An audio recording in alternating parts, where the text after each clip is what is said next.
Amiga, tu já percebeu como a violência no Brasil tá cada vez pior? E assim, infelizmente, as prisões estão sempre lotadas e o crime ele só aumenta. E eu já estudei sobre o direito penal e como ele é necessário.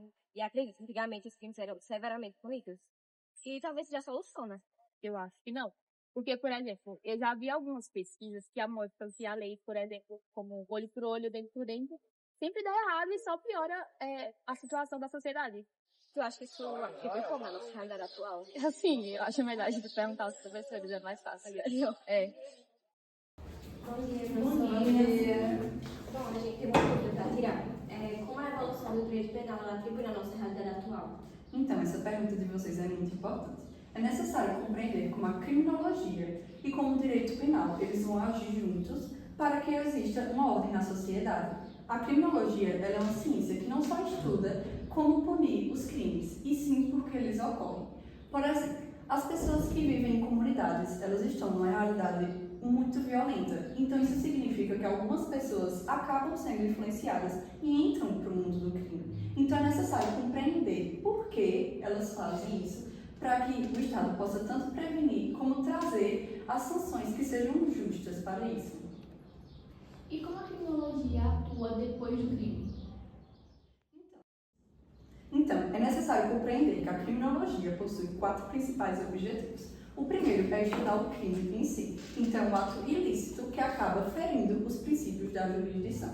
Então é necessário compreender o contexto, as motivações e com que frequência esses crimes são cometidos. Já a segunda é a mente do criminoso. Então, de acordo com a psicologia jurídica, o direito penal consegue trabalhar com ela e entender a motivação do criminoso. Então, pode ser por traumas, realidade financeira, familiar. Então, é necessário compreender o que passou na cabeça do criminoso para que a sanção dela seja justa. Já a terceira é mais sobre a vítima, como o Estado vai poder garantir o direito dessa pessoa que sofreu com o crime. E, por último, é o controle social. Existem mecanismos informais e formais para que o Estado previna os crimes. O primeiro seria a Constituição, seria o Código Civil e o Penal, é um mecanismo formal. Já o informal são políticas públicas que acabam educando a sociedade. E quais são os exemplos do mecanismo? O mecanismo essencial para o combate do crime é o direito da população, ou seja, o ensino e respeito da cultura da sociedade. Se o Estado dá um ensino de qualidade para uma pessoa que mora na periferia, a chance dela cometer um crime é mais baixa. Pois uma pessoa que não possui saúde, ensino e nem um lugar para morar, a chance dela querer cometer um crime para ter uma forma mais fácil de adquirir esses recursos é mais alta. Hoje não tem o auxílio necessário do Estado.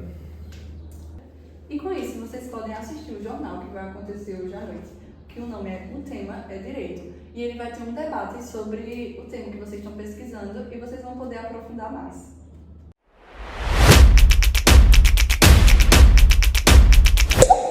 Olá, sejam bem-vindos ao Tema é Direito. No programa de hoje, nós iniciaremos um debate sobre a história do direito penal, que se iniciou lá no século XVIII e perpetua até os dias atuais. Hoje nós teremos 2 convidadas de honra, que são as doutoras Marília Mello e Carol Menezes. O período humanitário ele deu-se início no final do século XVIII e no começo do século XIX. O período humanitário ele foi de extrema importância na história do direito penal, pois foi nessa época que aconteceu a grande reforma do sistema penal vigente da época. Essa reforma teve como principais objetivos a valorização dos direitos individuais de cada cidadão e o fim das penas cruéis, como as torturas e as penas desproporcionais ao delito. O período humanitário ele deu-se início a partir dos movimentos históricos, os movimentos humanitários e movimentos religiosos, que aconteceu a partir das grandes críticas sobre as guerras. Podemos notar que, mesmo depois da criação da ONU, normatizou o direito à paz e segurança dos tratados internacionais. Mas no direito em si, o que mudou? Além da criação da ONU, doutora Marília, ocorreram várias outras modificações no direito penal, como, por exemplo, foi criado o Direito Penal Internacional Autônomo, que definiu alguns tipos de crimes como de interesse internacional e não somente do Estado, como, por exemplo, as guerras. Também foi decretado a impunidade com base nas ordens e nos cargos superiores, ou seja, a responsabilização dos delitos cometidos a quaisquer que sejam os infratores, ou seja, nenhum cargo está acima da lei. Com isso, ocorreu o fortalecimento dos princípios básicos do direito, como, por exemplo, o princípio da dignidade humana. Se você se interessou mais sobre o período humanitário, eu indico a leitura da obra Dos Delitos e das Penas, que foi escrita por César Vacaria, que foi um grande autor no período humanitário, que trouxe fortes críticas ao sistema penal vigente. Seguindo o gancho da doutora Daniele, o iluminismo influenciou fortemente o direito e a escola clássica penal. Surgiu do sistema arbitrário e cruel da época. Essa escola defendia a racionalidade e o livre-arbítrio, que é o ser humano age de forma consciente e livre. A finalidade da pena, que é a retribuição moral e a prevenção geral, o princípio da legalidade, que não há crime sem lei anterior ao que descreve, e a igualdade e a proporcionalidade, que a lei vale para todos e a pena deve ser proporcional ao crime. A escola positiva do direito penal surgiu como uma forma de oposição à escola clássica. Enquanto o foco principal da escola clássica é o crime, o foco da escola positiva era olhar para o criminoso como um fenômeno humano e social. Nessa visão, o delito ele não se resume apenas ao livre-arbítrio, mas sim a um fator biológico, psicológico e social. A pena, ela não deveria ser vista como um castigo, mas sim como uma forma de proteção. Então, Lombroso, ele falava no criminoso nato, Ferri destacava a condição social e Garofalo a ideia de delito natural. Dessa forma, mesmo sendo muito criticada, a escola positiva ela deixou o legado de criminologia e segurança do direito penal atual.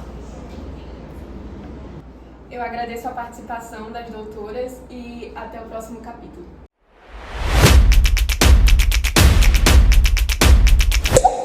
Então o direito penal ele acompanha a humanidade desde as suas primeiras comunidades, pois sempre houve, né, a necessidade de impor limites e a proteção dos indivíduos. E dessa maneira, a evolução histórica do direito penal, ela mostra que teve transições de práticas cruéis e desiguais para sistemas jurídicos para trazer equilíbrio na sociedade, a proteção e o direito de cada indivíduo. E também teve o surgimento das escolas penais, que elas representam diferentes formas de pensar e interpretar o crime, criminoso e a pena. E cada uma dessas escolas ela trouxe várias contribuições importantes e abriram um novo espaço para um desenvolvimento da criminologia. Exatamente, o direito penal ele surge com essa ideia de sociedade organizada, sabe? Hobbes ele dizia que o ser humano ele não nasce com essa harmonia, então o Estado ele deve criar leis para isso. E o direito penal ele teve fases assim bem marcantes, como a vingança divina, que dizia que o crime é como se fosse uma ofensa para os deuses. A vingança privada, que a vítima ou a família podia se vingar do criminoso com as próprias mãos, e a vingança pública, onde o bem coletivo era a melhor escolha. E só depois de muito tempo a sociedade ela deixou de ser mais bárbara e passou a ter essa visão para a dignidade humana. Então, com a Constituição de 1988 e o poder do direito penal, que a gente surge com os princípios da proporcionalidade e da humanidade. Eu acho que foi isso que a gente entendeu por hoje.